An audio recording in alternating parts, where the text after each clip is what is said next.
Despite this inner turmoil, his work of participant observation was about to pay off.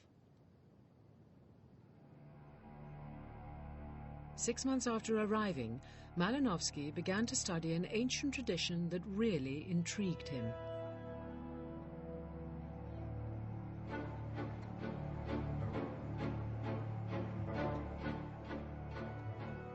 He noted that every few months, islanders would build fleets of elaborately decorated canoes as part of a tradition known as kula.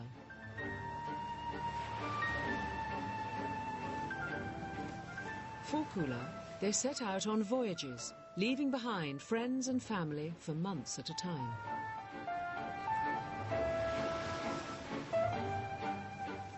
And kula voyages from neighbouring islands would be awaited with great anticipation.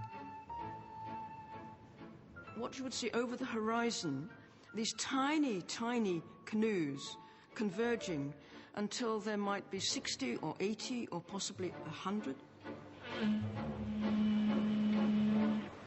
You will suddenly see people on the island start going into the sea to meet these canoes. And as the canoes come nearer, the people going into the sea will recognize individuals on the canoes.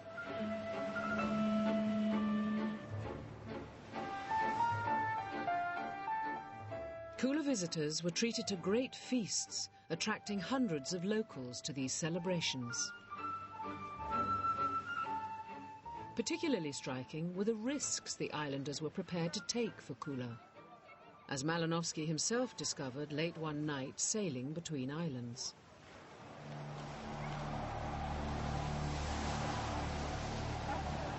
We passed very close by a coral island, the sea smashing against the rocks. The islanders were all shouting, trying to control the craft. I was terrified.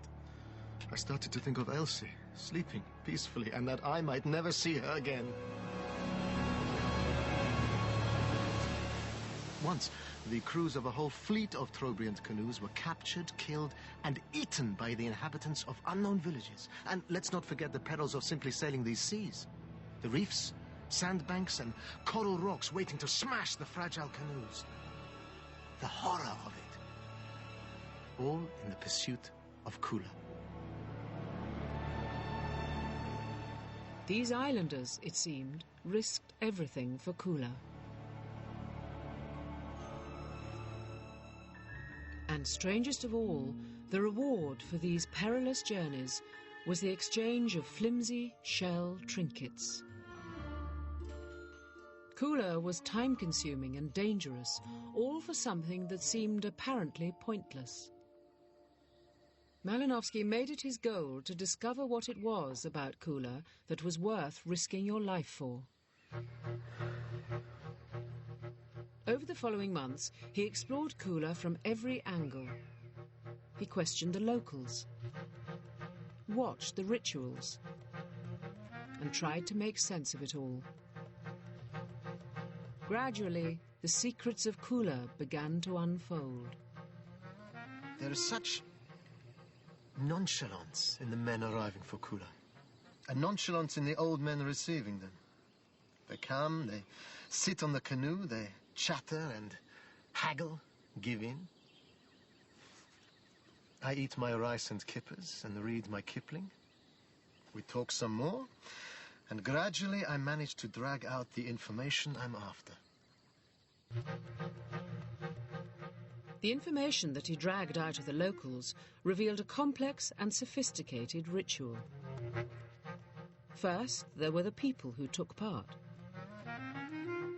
Only important men could actually afford to go on a kula expedition, partly because this meant commissioning a canoe, so it meant some sort of outlay. Malinowski soon discovered that kula was almost exclusive to the tribal chiefs and men of rank.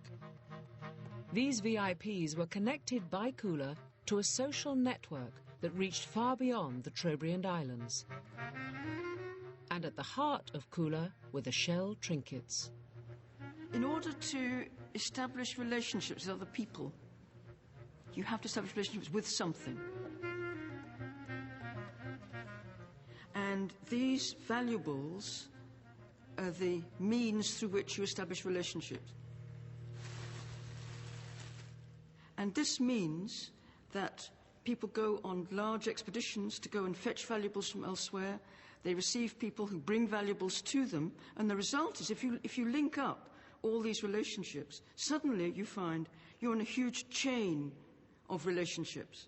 And this chain of relationships actually spreads across a large island area. Malinowski uncovered a complex network of cooler exchange, covering 12 island groups spanning 200 miles of ocean. He also discovered why the shell necklaces and bracelets were so highly prized. Each one had a value that came from its unique history as it passed from person to person and from island to island. The value of each object lay in the renown of its former owners. This is a history of relationships, and what he wants to know is who has had this before, and to whom he's going to, and when he passes it on, his own name will, in a sense, be part of the history of the item. So these weren't simply shell trinkets. Each chain of shells was a potent symbol of power and prestige.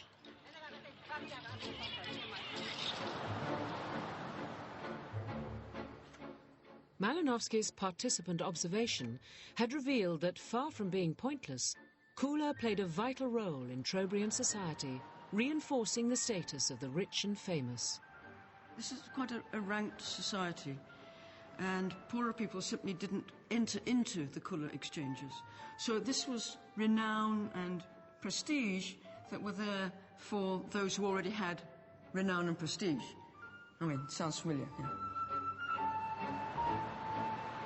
And like a trophy won in battle, owning a piece of Kula made you a hero.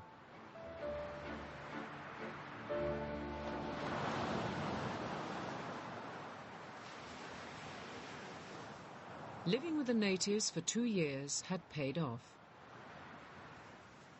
Malinowski had revealed that an apparently meaningless native custom was, in reality, significant and crucial to Trobriand society.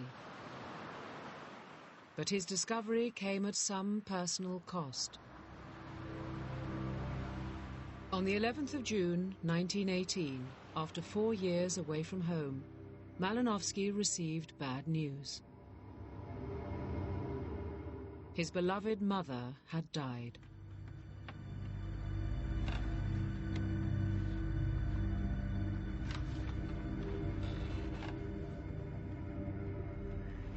I do not know how I shall live through the immediate future. My life has changed completely. I am cut adrift. The link between my past and my present is broken. My life will be forever incomplete.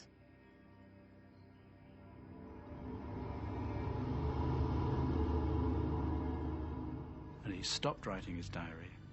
He went crying into the bushes. This was a sort of heart of darkness for him.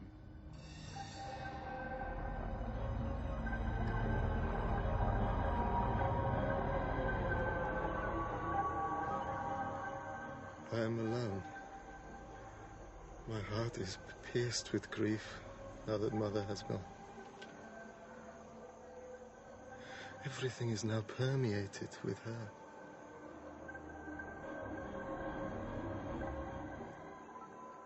I know I have a void, a black abyss in my soul. All I desire is to die. To go to Mother.